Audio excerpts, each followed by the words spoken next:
Napansin mo ba? Marami sa atin ang takot mabigo o masaktan pagdating sa business.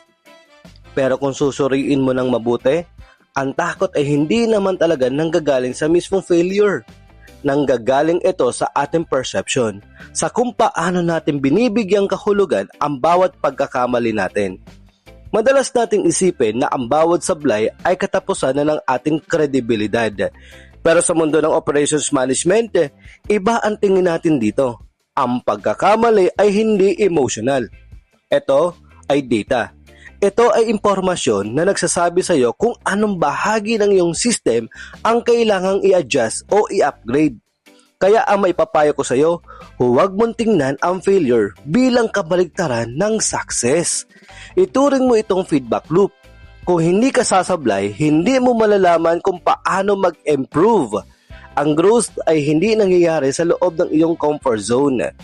Nangyayari ito sa gitna ng pressure at kaba. Masyado tayo nakatutok sa sasabihin ng iba. Pero ang totoo, ang mga tunay na nagtatrabaho ay walang oras para manghusga. Abala sila sa sarili nilang progress.